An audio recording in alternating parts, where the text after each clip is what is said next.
La clave oculta con Miquel Figueroa. Los límites de la salud mental e incluso la misma naturaleza de la mente aún son un territorio desconocido. Pero esto no está evitando que la psiquiatría actual etiquete con convencimiento a miles de personas como enfermos mentales y les prescriba en algunos casos tratamientos discutibles y reconozcámoslos peligrosos. Nuestro invitado propone un enfoque nuevo para la psiquiatría, menos estigmatizante y que a la vez explique algunos fenómenos que hoy se consideran patológicos, pero que tal vez no lo son. Él es Javier Álvarez, jefe de servicio de psiquiatría del Complejo Asistencial Universitario de León. Buenos días, Javier.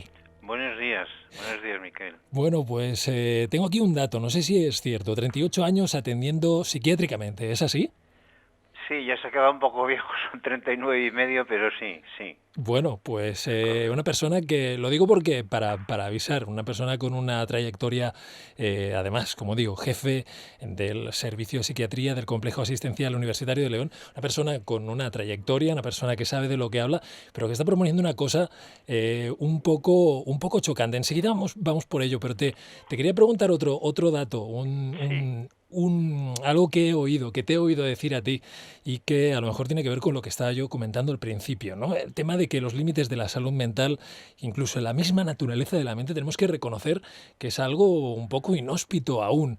Te he oído decir incluso que la psiquiatría no es del todo una ciencia. ¿Qué quieres decir con esto? Bueno, pues quiero decir algo que es obvio, pero que a base de seguir con ese modelo biomédico de la salud mental y de la psiquiatría, pues ya lo hemos olvidado. La psiquiatría en realidad y la psicología son ciencias que tratan sobre los fenómenos del ser, entonces o son disciplinas que tratan sobre los fenómenos del ser, sobre las distintas vivencias que puede tener un ser, y en ese sentido es más ontología o filosofía que ciencia. Y por otra parte, las bases, las evidencias científicas que tenemos desde el punto de vista biológico, sobre todo bioquímico o neurofisiológico, pues en psiquiatría son prácticamente nulas. No hay evidencias que nos permitan decir que hay probabilidad de que las enfermedades que están hipotetizadas desde hace 100 años que existan realmente. No hay bases científicas para ello. Esto puede ser muy chocante, tú lo estás afirmando como un hecho, de hecho no eres el único evidentemente que lo dice, sino que ya eso es algo que muchos están señalando, pero contra lo que a lo mejor podríamos llamar la versión oficial, porque a la vez se nos dice que sí, que hay, por ejemplo, para el TDAH, ¿no? Tan de moda, pues que hay unas causas neurológicas, genéticas, y para tantas otras supuestos trastornos se dice lo mismo. Ya que pones el ejemplo del TDAH, pues me sirvo de ese ejemplo. Yo hace poco leí en un folleto informativo de la Generalitat de Cataluña, de la Consejería de Sanidad, que el TDAH era debido a una disfunción neurológica o neurofisiológica del lóbulo prefrontal. Bueno, eso es decir una payasada. Raso por corriente, eso es decir una payasada. O sea, hoy por hoy no se sabe qué es el TDAH ni qué diferentes patologías están incluidas ahí, ni cuáles son las bases neurofisiológicas, si es que las tiene. O sea, y ese ejemplo me sirve pues para extenderlo al resto, a casi todas las enfermedades psiquiátricas. La esquizofrenia es una enfermedad la más estigmatizante, la que más daño hace a la gente que queda diagnosticada de esa manera, y se han gastado cientos de miles de millones de dólares en buscar un marcador de esquizofrenia y no tenemos ninguno, absolutamente ninguno. O sea que esta postura puede parecer dura o radical, pero yo creo que es realista. Bueno, vamos de lleno a entrar en este nuevo enfoque que propones, al que has llamado Hiperia. ¿Cómo nace? Porque yo creo que explicando cómo nace vamos a entender también un poco de qué se trata, ¿verdad? Sí, bueno, pues nace, esta hipótesis nace del estudio de... Yo tenía interés por la mística, desde hace 20 o 30 años vengo teniendo interés por los místicos, y nace del estudio comparativo de los fenómenos místicos que aparecen en distintos místicos con los fenómenos mentales que aparecen en psiquiatría. Yo empecé estudiando La noche oscura de San Juan de la Cruz, hice una tesis doctoral sobre ello y yo sigo diciendo que cualquier persona que lea los 12 primeros capítulos del libro segundo de Noche Oscura de San Juan de la Cruz se dan cuenta de que el místico describe allí, el místico carmelita describe allí una depresión, una psicosis maníaco-depresiva, que hoy se llama trastorno bipolar, una psicosis maníaco-depresiva de libro, clarísima, o sea, está describiendo sus propias vivencias. Entonces, y aquí me tengo que alargar medio minuto, entonces seguí estudiando otros místicos, tanto cristianos, anteriores, posteriores, como de otras religiones, y bueno, pues iba cayendo en la cuenta de que las vivencias que describen los místicos son todas las mismas, en todas las culturas, en todas las religiones, y que se parecen enormemente a lo que nosotros llamamos o bien síntomas de determinadas enfermedades psiquiátricas o bien síntomas de crisis epilépticas parciales.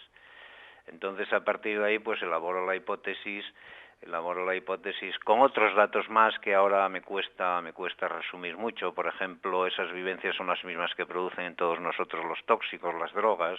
El cerebro está preparado para tener esas vivencias. Esas descargas parciales son las mismas que utiliza nuestro cerebro para aprender, para guardar datos de memoria. Es decir, hay una serie de hechos que me llevaría tiempo ahora a explicar con detalle, que me llevaron a elaborar la hipótesis de por qué considerar esas vivencias patológicas cuando hay elementos neurofisiológicos claros que pueden permitirnos considerarlas como vivencias como expresión de una función cognitiva de nuestro cerebro. Y basándome en esos datos del uso de psicotóxicos y del aprendizaje y la memoria que utilizan el mismo mecanismo que esas vivencias, sí, y basándome en que esas vivencias han sido fuente o base de las obras más creativas de la humanidad a lo largo de toda la historia, pues yo propongo la hipótesis de la hiperia para explicar esas vivencias, y en lugar de explicarlas como algo patológico, o epiléptico o psiquiátrico, pues las interpreto como expresión de una función normal de nuestro cerebro, de una función cognitiva que se está desarrollando en nuestro cerebro, y que la llamo hipérica, del prefijo griego hiper, que es excesivo, porque son vivencias siempre muy excesivas, con un exceso de neuronas que descargan a la vez, son vivencias muy intensas, muy fuertes. Bueno, no puedo entrar a detallarlas ahora, pero por eso elegí el término hiperia. Javier, se consideran, se están considerando, por la psiquiatría actual, patológicas básicamente por el hecho de que son vividas con cierto, que generan un malestar, ¿no? Que también un poco impiden a lo mejor también en algún momento llegar a una vida como uno pues querría, a lo mejor, ¿no? Sí. Por eso se consideran patológicas, ¿no?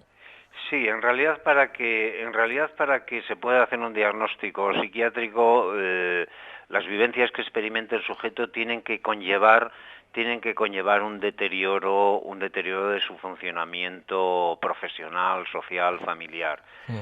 Lo que pasa es que muchas veces este dato importante se olvida, y basta con que un sujeto presente una ideación delirante, por ejemplo la ideación delirante de que le leen el pensamiento o de que la gente conoce su pensamiento, para que se le diagnostique una esquizofrenia. Esto es muy grave porque luego salir del diagnóstico de esquizofrenia, bueno, la mayoría no salen, la mayoría quedan ahí entrampados para toda la vida, ¿no? Sí, las vivencias hipéricas en principio serían normales, o sea, es normal mientras yo las aguante. Por ejemplo, San Juan de la Cruz tenía unas vivencias hipéricas que consistían en crisis, en ataques depresivos fulminantes de una intensidad terrible, ¿no? Que le dejaban completamente deshecho durante semanas o durante días, completamente inmóvil, confuso, estuporoso. bueno, mientras yo las aguante y las interprete de una manera positiva, como una prueba que me envía Dios, no es patológico, no es patológico. Ahora, si yo pidiese ayuda, si yo digo, no, yo no quiero esta prueba divina, yo este sufrimiento me sobrepasa, pues entonces pido ayuda y ahí es cuando se podría empezar a considerar como un síntoma psiquiátrico. Es decir, que a lo mejor está cumpliendo una función adaptativa, una función totalmente natural, que aunque genere pues un malestar, es algo que a lo mejor, pues como digo, es natural, es una cosa que pasamos o que tenemos que pasar en un momento determinado de nuestra vida. A lo mejor es eso.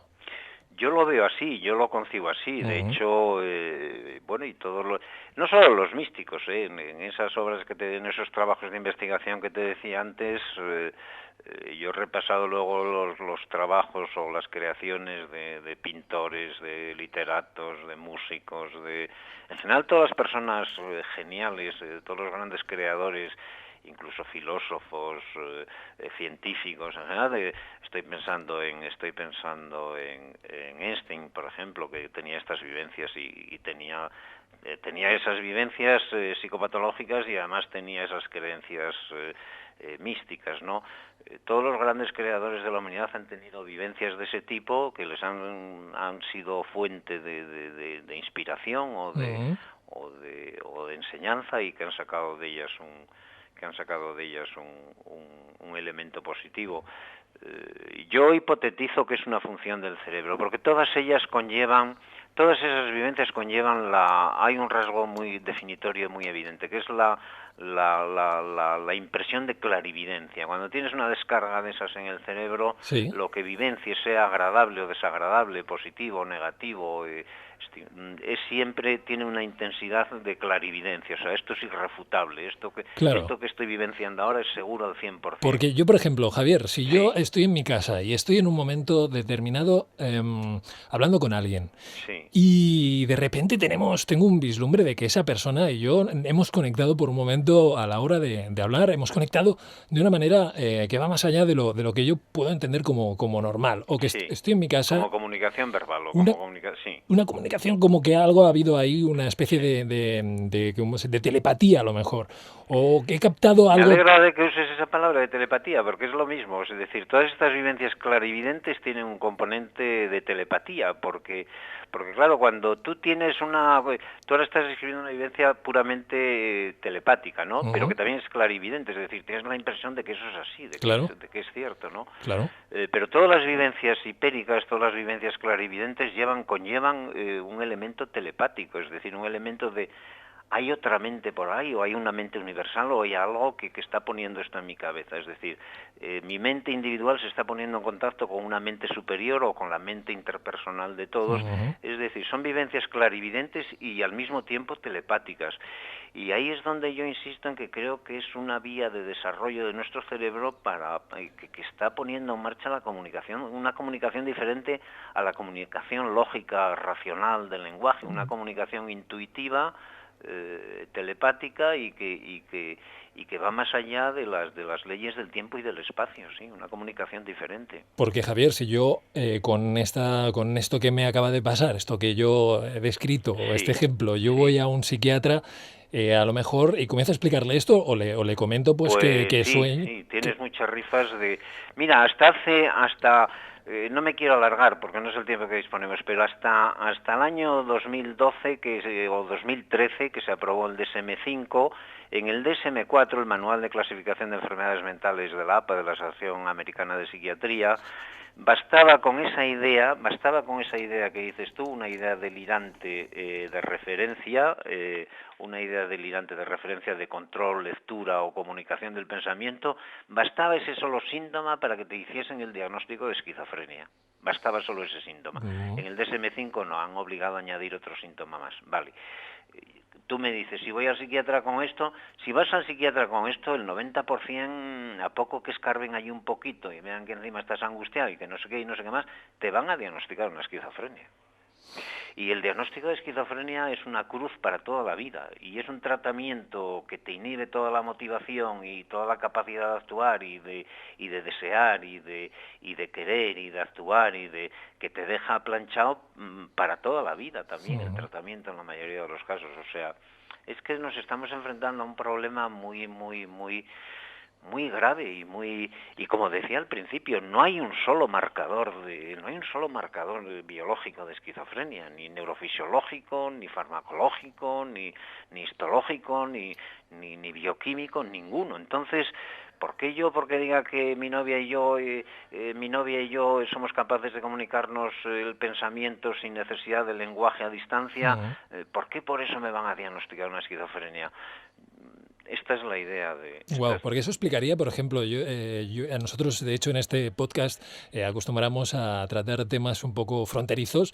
Esto explicaría cosas como, por ejemplo, eso que se ha descrito tantas veces de madres que saben el momento preciso en el que un hijo ha tenido un accidente, le ha pasado algo, por ejemplo, cuando está en tiempos de guerra, esto se describe muchísimo.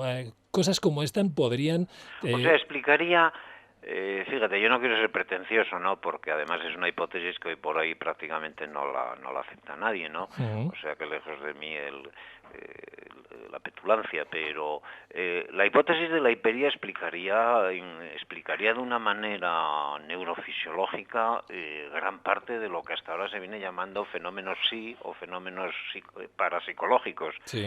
Explicaría gran parte de los fenómenos parapsicológicos, que además este es otro dato, están ahí presentes desde siempre, a lo largo de toda la historia. Ese que estás comentando tú de la madre que se da cuenta de que le ocurre a un hijo a distancia, y pues es un dato, pero como ese hay cientos de datos, ¿verdad? Claro. Sería, pues, es muy interesante que plantees la posibilidad, alguien como tú además, con tanta experiencia, con ese currículum. Es complicado explicar aquí ahora brevemente las bases neurofisiológicas de esta hipótesis, pero las tiene, es decir, estas vivencias hipéricas se producen mediante pequeñas descargas neuronales que se llaman crisis epilépticas parciales simples, que en realidad son las mismas que utiliza nuestro cerebro para el aprendizaje normal. Es algo habitual, es algo normal, una función que estaría ahí y que la tendríamos todos, probablemente, Javier. ¿Cómo? Que la tendríamos todos, no sería una cosa propia de un grupo de personas. Es una función que se está desarrollando en el cerebro de todos los seres humanos. Lo que pasa es que hay algunos grupos, como ocurre siempre en la evolución, en la evolución de las especies, hay algunos grupos que tienen ya más desarrollada esa capacidad. Esos grupos serían los místicos, serían los personajes geniales, serían los enfermos mentales. Tienen más desarrollada esa capacidad, es más evidente. Y como todavía seguimos sin entenderla bien, pues cuando muchas veces se le etiqueta de enfermo mental a la persona que tiene esa capacidad más desarrollada que los demás. Bueno, lo cierto es que, como decíamos al principio, se viven muchas veces desde un ángulo angustioso, por lo que puede generar en uno, también probablemente por el desconocimiento general de estos hechos, por lo que puedan decir, por el hecho de no poder compartirlo muchas veces, o del miedo a que le etiqueten, como estamos diciendo, de loco. ¿Qué consejo le puedes dar a personas que sean especialmente hipéricas? Pues yo el consejo que le daría, sobre todo a las personas jóvenes, a los adolescentes, en la primera juventud, la hiperia, como las demás funciones cognitivas del cerebro, alcanza su máximo desarrollo hacia los 16, 18 años, y luego como la memoria, como la inteligencia, como las demás facultades cerebrales va disminuyendo. Yo le diría a esas personas que cuando tengan una experiencia inusual, extraordinaria, por ejemplo una alucinación, pueden ver algo y oír que esa imagen les dice algo, que no se asusten, que sepan que en principio es una producción normal de su cerebro. Y hay movimientos muy fuertes en Estados Unidos defendiendo esta idea. Hearing voices, oyendo voces, son personas que tienen alucinaciones auditivas y están luchando desde hace 30 años o un poco menos quizá para que se consideren normales esas vivencias. Yo le diría a ese adolescente, le diría a ese niño, le diría a ese adolescente, a ese jovencito, le diría que no se agobie, que intente no agobiarse, no angustiarse, y que trate de comunicar eso con personas de su confianza, pero buscando una ayuda buscando un soporte para que le ayuden a entender eso como normal, no como patológico. Es decir, si ese jovencito va corriendo a los padres, ay, ¿qué me pasa esto?, los padres lo van a llevar al psiquiatra, y el psiquiatra lo va a diagnosticar de enfermo mental. No, sería intentar buscar una ayuda más coordinada con algún profesor, alguna persona de su confianza, algún miembro de su familia, decirles, mira, me está pasando esto, pero yo creo que deberíamos de enfocarlo de una manera no como algo necesariamente patológico, sino buscar otra explicación. Es el consejo que le daría a él, a los padres, a los profesores, es decir, esto habría que ir difundiéndolo en el medio escolar. Yo creo que es muy importante para prevenir luego que esas personas acaben siendo diagnosticadas de esquizofrénicas. Uh-huh. Hay un matiz aquí, aquí hay un matiz que yo quiero aclarar contigo, Javier, sí, que es el tema hablamos de escuchar voces, hablamos de ver cosas. ¿Podría ser que en algún caso estas cosas, que esto que percibimos, esta realidad, fuese realmente una realidad aparte, más que una creación mental del cerebro, de la persona? Bueno, yo ahí ya no soy capaz de entrar. Ya si hay otra realidad, si hay otra. Es decir, al menos yo he procurado, yo he intentado siempre en todo este trabajo mantener un posicionamiento lo más científico posible. Uh-huh. Entonces, claro, en todos estos fenómenos siempre te topas con el elemento de la espiritualidad, el elemento de la divinidad, el elemento de la mente universal, el elemento de si todos somos uno, si todos los seres vivos. Yo ahí ya no me atrevo a pronunciarme. Cada uno tendrá sus creencias y cada uno tendrá su manera de pensar, y yo ahí ya no me atrevo a pronunciarme, pero evidentemente si la vida, el mundo espiritual es una realidad, pues claro que serían realidades diferentes. Claro. Bueno, queda ahí. Pero yo ahí no me atrevo a... Vale, bien, claro, lo entiendo, pero está aunque bien. Yo tenga mi postura personal, yo bueno, sí que tengo mi creencia personal o mi posicionamiento personal con respecto a la vida espiritual, pero bueno, eso ya lo veo menos científico y no... Lo entiendo. Te estás basando siempre, estás construyendo en base a lo que tú sabes, a lo que se puede comprobar. Eso es lo que intento. Vale. Hacer una hipótesis lo más científica posible. Claro. Dentro de los escasos fundamentos científicos que tiene la psicología y la psiquiatría. Claro. Pero bueno, ya no te has cerrado en banda, que es lo que harían algunos, decir, no, esto no existe y ya está. Sí. Bueno, y no sé si tienes tú alguna web o forma de contacto que te interese dar a los oyentes. Sí, yo tengo dos webs fundamentales. Una es www.nuevapsiquiatria.es, así como suena, www.nuevapsiquiatria.es. Y luego tengo, si alguien en Facebook tengo una página en Facebook que tiene bastantes seguidores, y si alguien quiere localizarla, no recuerdo ahora el link exacto porque no lo tengo abierto, pero si metes Nueva Psiquiatría, como suena, todo junto en Facebook, en el buscador de Facebook, pues enseguida te busca la página de mía de Facebook de Nueva Psiquiatría, y ahí hay un cartel anunciador del curso con la dirección y con todos los datos, sí. Muy bien, pues Javier, muchas gracias, Javier Álvarez.